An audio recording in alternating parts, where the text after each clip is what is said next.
Hey, this is Brian. And Shelby. And you're listening to the Hyperspace PodBlast.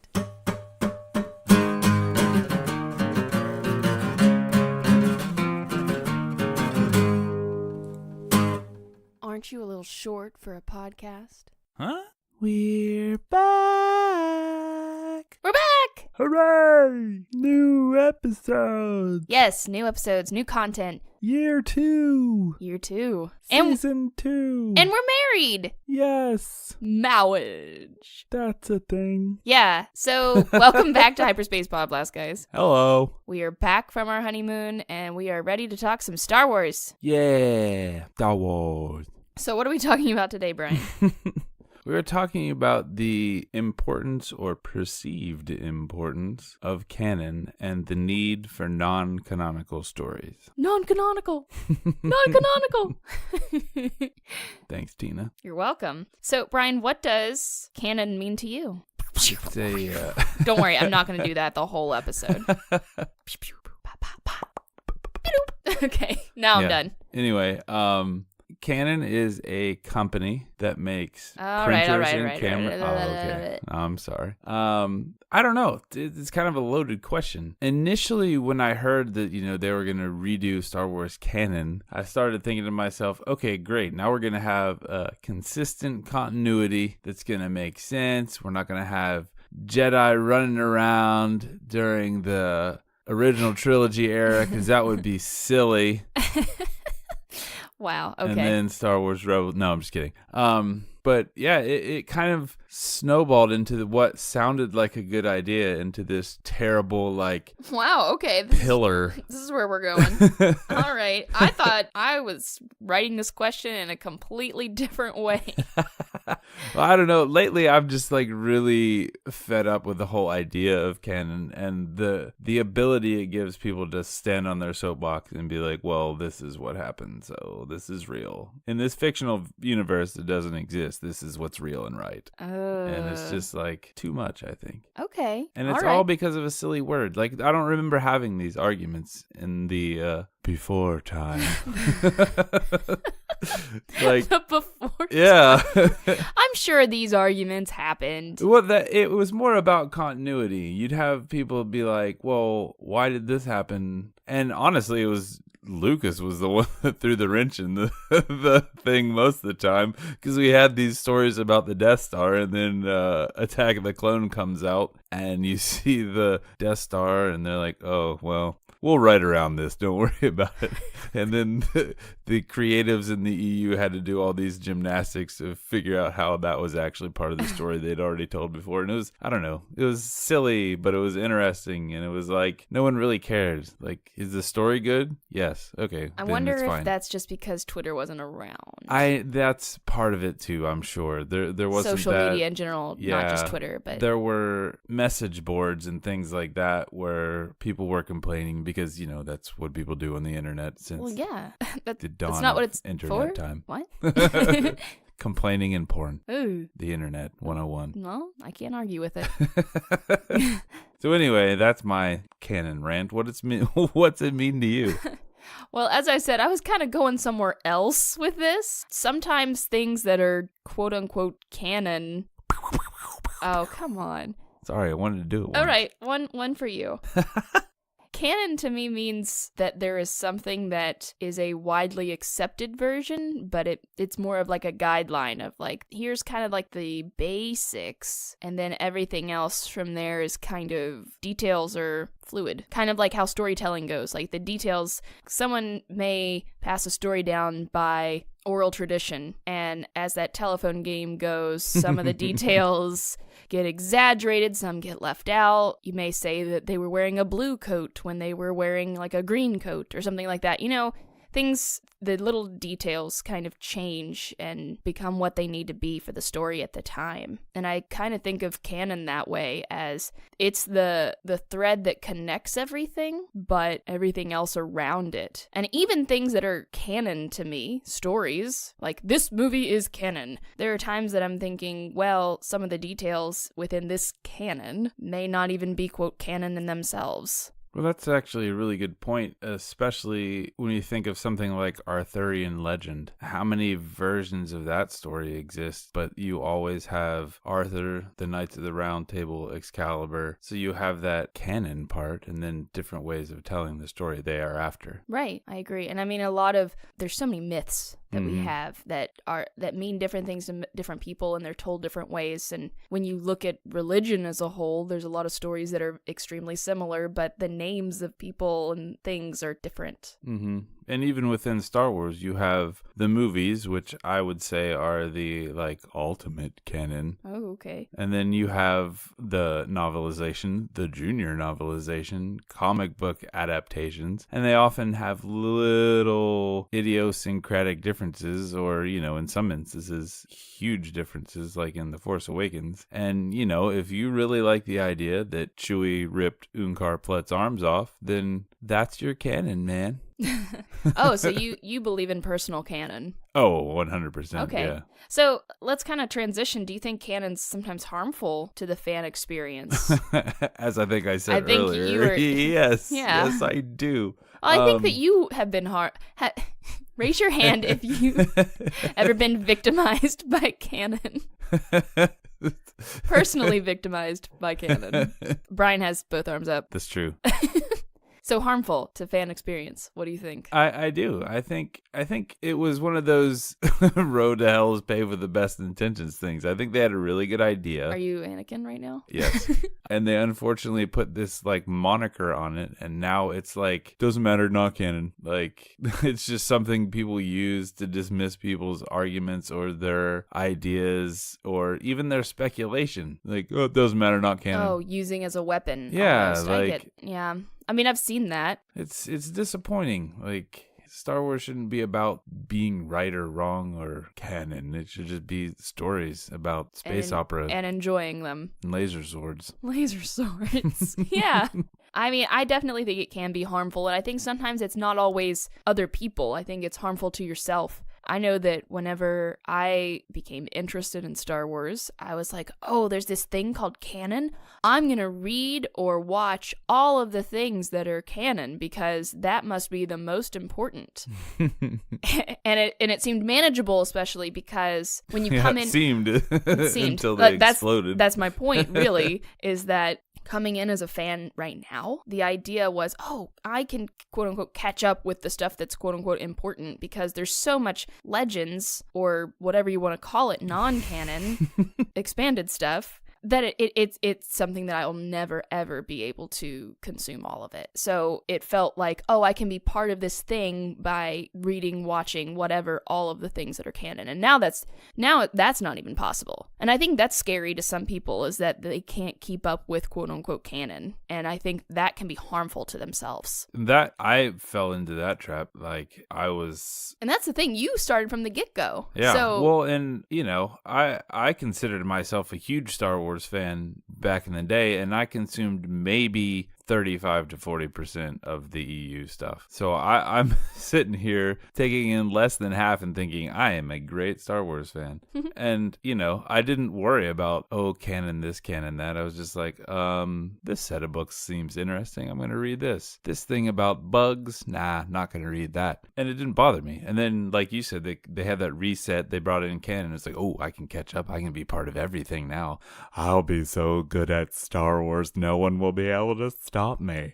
And Star Wars police come in. Yeah. Stop. Let me see your papers. Yeah, exactly. But yeah, it just got to the point that it was overwhelming, and I wasn't it felt like a job, and I was consuming things that frankly weren't very good. Things that before I would have just cast aside without thinking about it, and now I'm like, and you feel bad about it. I noticed that you felt bad about I have to do it. Yeah. Yeah, and I felt bad about do I even like Star Wars anymore? And it's like one of those things that never crossed my mind before. I would read a synopsis of something and be like, that sounds dumb. And, still consider myself super fan. There is this fear that you're going to miss some clue or something that ties everything together, and you're either A, going to be able to predict what's going to happen.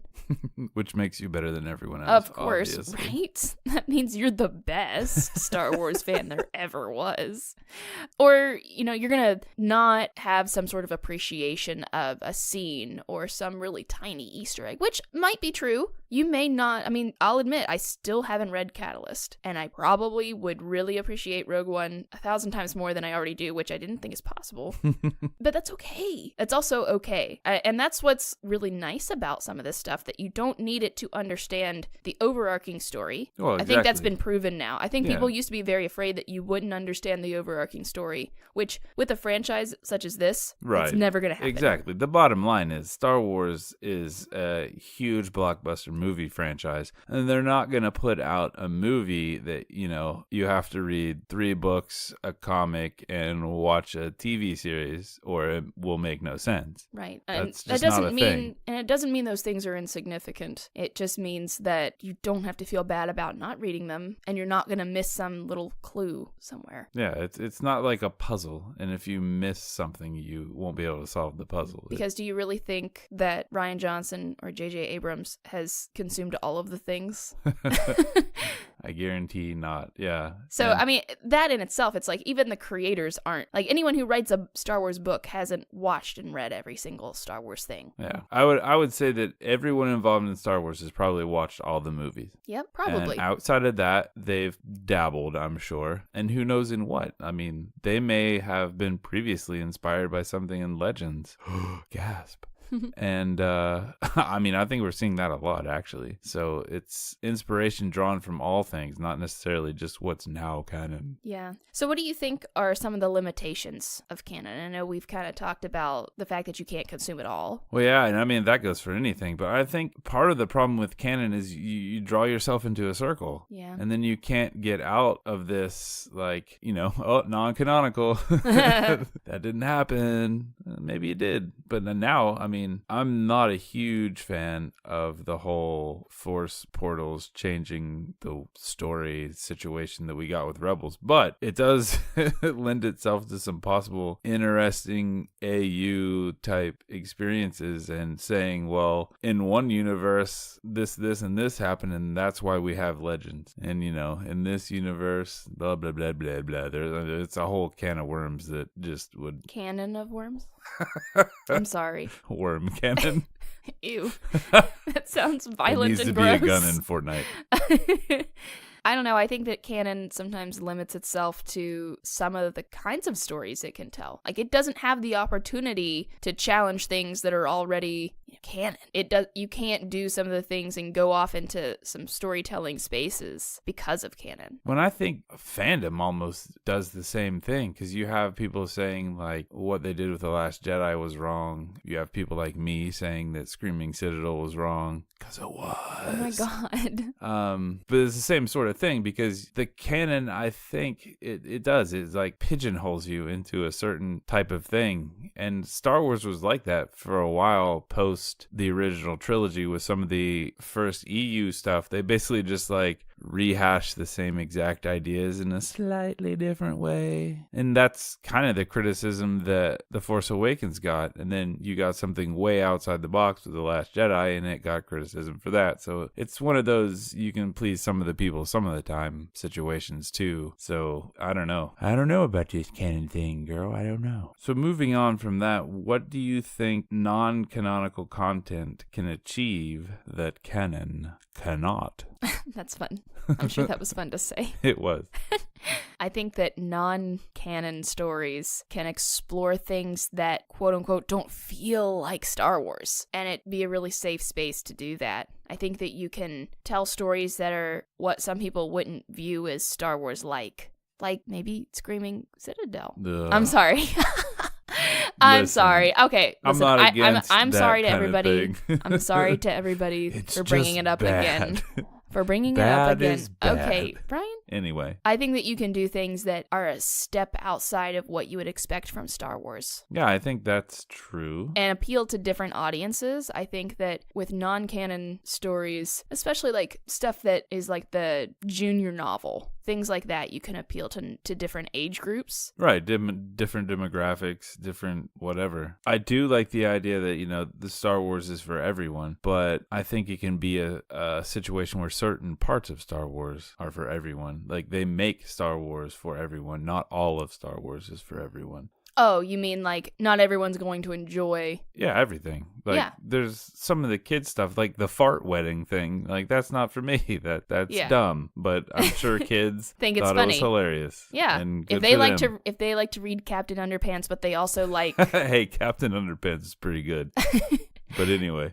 But if they also like, Star Wars, then that's probably their thing. Right, exactly. It's just like your Star Wars. It allows it for different folks. It allows Star Wars to be your Star Wars. Mm-hmm. And I think that's part of what headcanon does. Like when you hate something like the Screaming Citadel, you can just pretend like it doesn't exist. And oh my God. I'm so sorry, everyone. What we haven't talked about yet was fan fiction. Yeah, exactly. Sure, we're talking about like official non-canon stories, but unofficial non-canon stories are just as important. I think that having non-canon stories, why we need them, it also gives a lot of weight to fan fiction. And it allows people to explore it. Like right now, people are not even bothering with some of the Legends material because they're like, not canon, who needs that? So of course, they're not gonna lower themselves to mere fan fiction. But yeah, it's perfectly valid, fun content, and it's put out by people that love the IP, love the space they're playing in. And what more can you ask for from a story? Right. It gives people who maybe aren't official creators the permission to play in this sandbox. Exactly, yeah. And it's and the confidence to do so. And the hope that someone's actually going to read it. Like, I'm sure a lot of people that are putting out fan fiction now are putting it out for those few people they know that consume fan fiction.